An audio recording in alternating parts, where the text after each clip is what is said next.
ವ್ಯಾಸಾಯ ವಿಷ್ಣು ರೂಪಾಯ ವ್ಯಾಸರೂಪಾಯ ವಿಷ್ಣು. ವ್ಯಾಸರು ವಿಷ್ಣು ರೂಪನೇ, ವಿಷ್ಣು ವ್ಯಾಸರೂಪವೇ. ನಮೋ ಮೈ ಬ್ರಹ್ಮನಿಧಿಯೇ ವಸಿಷ್ಠಾಯ ನಮೋ ನಮಃ. ಬ್ರಹ್ಮನ ನಿಧಿಯಾಗಿರುವಂಥ ಜ್ಞಾನವನ್ನು ಹೊಂದಿರುವಂಥ ಋಷಿವರ್ಯಗಳಿಗೆ ನನ್ನ ನಮಸ್ಕಾರಗಳು. ಇಲ್ಲಿ ವಸಿಷ್ಠಾಯ ನಮೋ ನಮಃ ಅಂತ ವಸಿಷ್ಠರು ಈ ವ್ಯಾಸರ ತಾತ ಮುಂದೆ ಬರುತ್ತೆ. ಅಂದರೆ ನಮ್ಮನ್ನು ನಾವು ತಿಳ್ಕೊಳ್ಳೋದು, ನಮ್ಮನ್ನು ನಾವು ಸರಿಯಾಗಿ ತಿಳಿದುಕೊಳ್ಳಲು ನೆರವಾಗುವವನೇ ಗುರು ಪರಂಪರೆಯನ್ನು ಆರಾಧಿಸುವ ಪರ್ವದಿನವೇ ಗುರುಪೂರ್ಣಿಮೆ.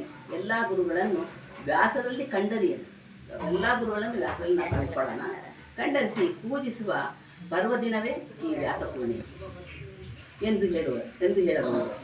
ಅಖಂಡವೂ ಅನಂತವೂ ಆದ ವೇದ ರಾಶಿಯನ್ನು ಮನುಕುಲದ ಒಳಿತಿಗಾಗಿ ವಿಭಾಗ ಮಾಡಿ ನಮಗೆ ಅರಿವು ಸುಲಭವಾಗಿ ದಕ್ಕುವಂತೆ ಮಾಡಿದಂತಹ ವ್ಯಾಸಮುನಿಗಳಿಗೆ ನಮೋ ನಮಃ.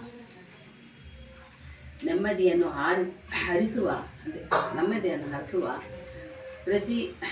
ಪ್ರವೃತ್ತಿ ಮನುಷ್ಯನಿಗೆ ಎಂದಿನಿಂದಲೂ ಇದೆ. ಹೌದಲ್ಲ, ನಮ್ಗೆ ನೆಮ್ಮದಿ ಬೇಕು ಅಂತಲೇ ಇರ್ತೀವಿ ಮನೆಗಳಲ್ಲಾಗಲಿ ಎಲ್ಲರೂ ಅಷ್ಟೇ. ಎಂದಿನಿಂದಲೂ ಇದೆ. ಸಮಸ್ಯೆಗಳ ಸುಳಿ, ಜೀವನದ ನಶ್ವರತೆ, ಶಾಶ್ವತ ಸುಖದ ಹಂಬಲ, ಹೀಗೆ ಏನೇನೋ ಕಾರಣಗಳು ನಮ್ಮಲ್ಲಿ ಇವೆ. ನೆಮ್ಮದಿಯ ಕಡೆಗೆ, ಆನಂದದ ಕಡೆಗೆ ತಳ್ಳುತ್ತಿರುವುದು ಗುರು. ಈ ಹುಡುಕಾಟದಲ್ಲಿ ಅವನು ಎದುರಿಸಬೇಕಾದ ಮೊದಲನೇ ಪ್ರಶ್ನೆ ನಾನು ಯಾರು. ನಾನು ಯಾರು? ಈ ಪ್ರಶ್ನೆಗೆ ಉತ್ತರವನ್ನು ಕಾಣಿಸಬಲ್ಲವನು ಗುರು.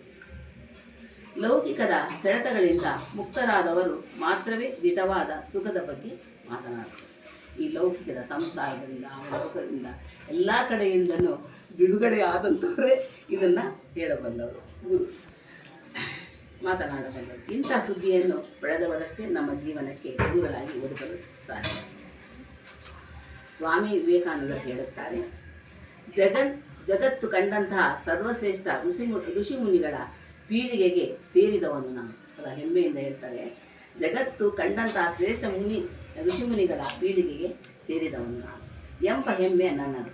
ನೀವು ಆ ಧೀಮಂತ ಋಷಿಗಳ ರಕ್ತವನ್ನು ಧರಿಸಿಕೊಂಡು ಹುಟ್ಟಿದವರೆಂದು ಶ್ರದ್ಧೆ ತಾಳಿ ಹೆಮ್ಮೆಯಿಂದ ಬಾಡಿರಿ. ನಮ್ಮ ಭಾರತೀಯರ ಋಷಿಗಳು ಆ ರೀತಿ ಬದುಕಿ ಬೆಳೆದಿದ್ದಾರೆ, ನಾವು ಅದೇ ರೀತಿ ಇರೋಣ. ಭಗವಾನ್ ವ್ಯಾಸರ ಮಹಿಮೆ ಅಗಾಧವಾದದ್ದು. ಇಡೀ ಜಗತ್ತಿನ ಜ್ಞಾನವು ಅವರ ಅರಿವಿನಿಂದ ಪ್ರಕಾಶಿತವಾಗಿದೆ. ಸಮಸ್ತ ಜ್ಞಾನವು ವ್ಯಾಸ ಉಚ್ಚಿಷ್ಟ ಜಗತ್ಸರ್ವಂ, ಜಗತ್ತೆಲ್ಲ ವ್ಯಾಸನ ಅನುಗ್ರಹ ಎಂದು ಹೇಳುವರು. ಅವರದು ಅಮಾನುಷ ಬುದ್ಧಿಮತ್ತೆ, ವಿಶಾಲವಾದ ಬುದ್ಧಿವಂತಿಕೆ, ಅವರ ಜ್ಞಾನ ಅವರ ಅನಂತ ಸಮುದ್ರವಂತೆ.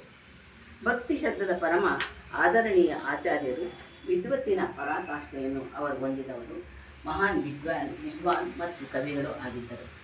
ಜಗತ್ತಿನ ಎಲ್ಲ ದೃಶ್ಯಗಳು ಅವರ ಕಲ್ಪನೆಯಲ್ಲಿ ಹಾದು ಧನ್ಯವಾಗಿವೆ ಎಂದು ಹೇಳಬಹುದು. ಅವರ ಹೃದಯ ಬುದ್ಧಿಗಳ ಅಭಿವ್ಯಕ್ತಿಯೇ ಜಗತ್ತು ಕಂಡ ಜ್ಞಾನ ಭಂಡಾರ.